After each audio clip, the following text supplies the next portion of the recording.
I stood in the middle of the community hall, my fingers wrapped tightly around my cane like it was the only thing anchoring me to the floor. The microphone screeched, then my name echoed out, twisted into a joke. They said it slowly, exaggerated, as if testing whether I would recognize it. A few people snickered, others didn't even try to hide their smiles. Then came the sentence that cracked something inside me. "She has lost capacity," the voice announced. "For her own good, she won't be speaking today." Laughter rippled through the room, light and careless, like they were watching a comedy instead of erasing a life. I searched the crowd for one familiar face. My grandson was there, standing, young, strong. He stared at the floor as papers were passed around, papers that stripped me of authority over the house I had paid for, the walls I had scrubbed, the roof I had prayed under. He didn't look up once. A neighbor lifted her phone and started recording. I heard whispers float past me like poison, senile, useless, too old to understand. Someone behind me sighed dramatically, as if my existence was exhausting them. A chair scraped loudly across the floor. "Sit down, auntie," someone said, not kindly. "You'll hurt yourself." My cheeks burned as my pension was discussed openly, numbers spoken like lottery winnings. My daughter-in-law leaned back in her chair, lips curled into a satisfied smirk. She wasn't listening anymore. She was already counting what she thought she'd won. A legal notice was waved in the air, bold letters declaring me financially unfit. Unfit, like spoiled food, like something to be thrown away. My mouth filled with a metallic taste. Blood, memory, rage, I couldn't tell. All I could see were flashbacks of every sacrifice that built this family, every meal skipped, every pain swallowed. When the meeting ended, applause broke out, real applause. They clapped for silencing me. Not once did anyone ask me to speak. That's when I understood. This wasn't confusion. This wasn't concern. This was planned, carefully, publicly. My hands shook, but not because I was old. They shook because I wanted to scream, and I refused to give them that satisfaction.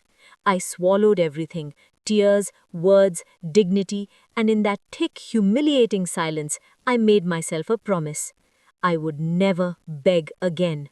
I remembered arriving in this city decades ago with two small children clinging to my sari and nothing else. No savings, no safety net, just stubborn hope and a spine that I refused to remembered bend. sewing through the night, needle biting into my fingers while the world slept. I stitched clothes for strangers so my children could eat. Dawn would find me hunched over fabric, eyes burning, heart determined. The house they were trying to steal wasn't a gift from fate. It was bought with coins and notes I hid inside flour jars. Money saved quietly, patiently, over years of denial. I remembered forgiving my husband when he betrayed me, choosing silence over scandal because I believed a broken family would break my children. I paid for that forgiveness with my pride. Anytime I questioned finances, I was told I was too emotional, too dramatic. "Auntie, don't worry your head. Let the men handle it."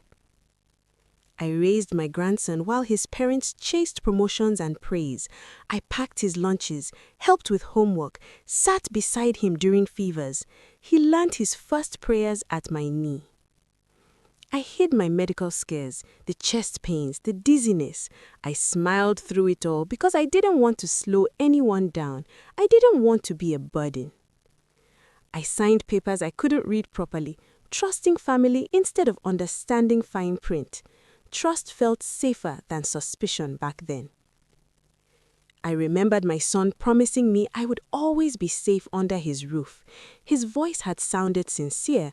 I believed him. Birthdays passed unnoticed. Gratitude was rare. Love became assumed, then ignored. I taught them that silence was strength, that endurance was virtue.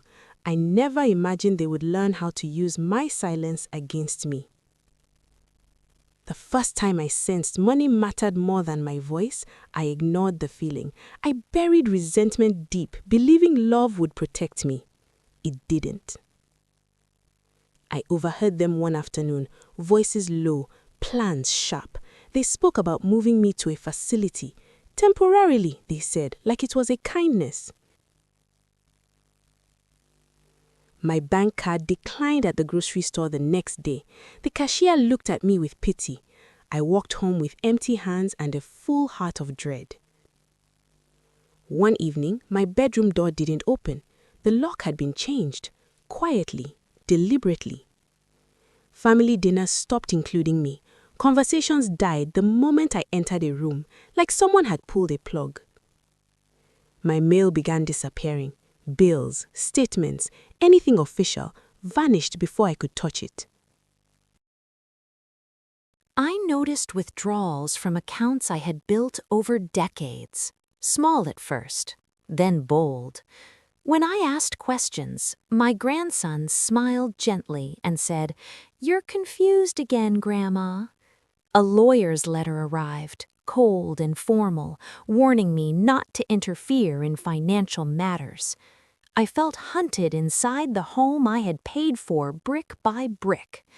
Medical evaluations were scheduled without my consent.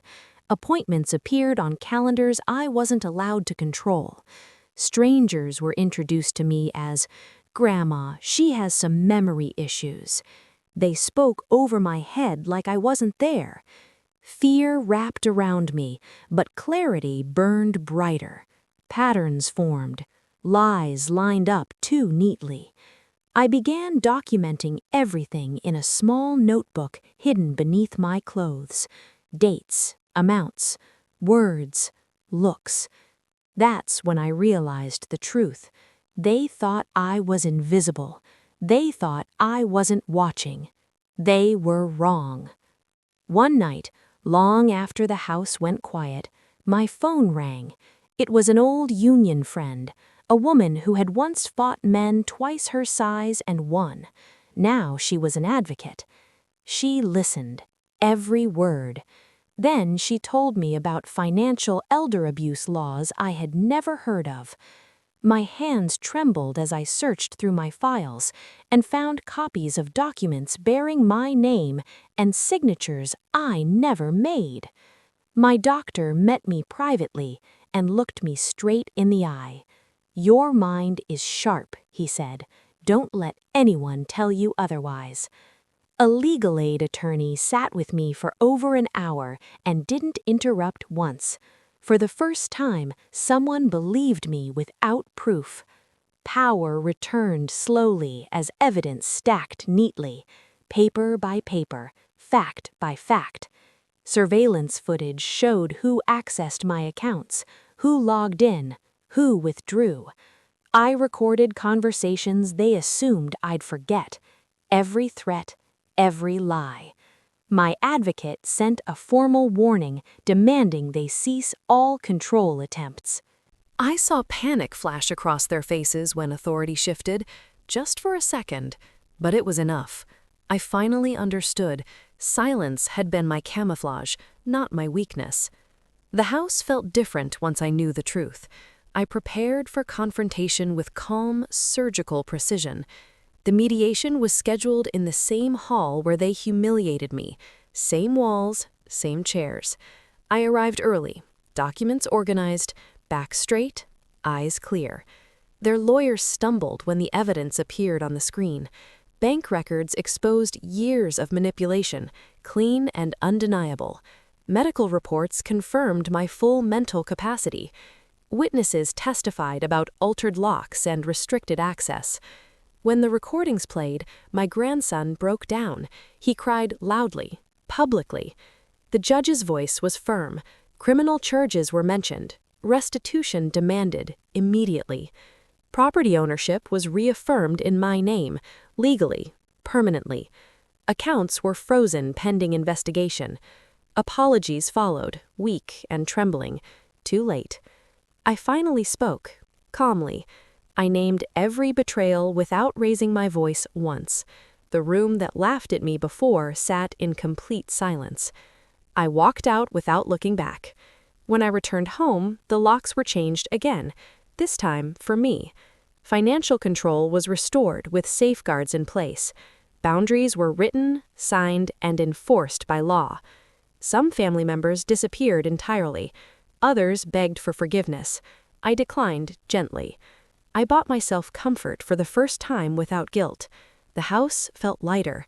I slept deeply, knowing my future was secure. People apologized for doubting me. I began mentoring others facing the same quiet exploitation. My grandson moved out under supervision conditions. Peace settled where fear once lived. Silence protected me until it was time to speak. Trust without verification almost cost me everything. Age never erased my intelligence. Humiliation taught me where my strength was hiding. Watch how elders are treated. Choose respect over entitlement. Documentation saved my life. If you feel powerless, you are not invisible. Grandma is not a weakness. It is survival with memory. Justice doesn't need cruelty to be complete. Share your story. Like, comment, and subscribe, because protecting voices like mine starts with being heard.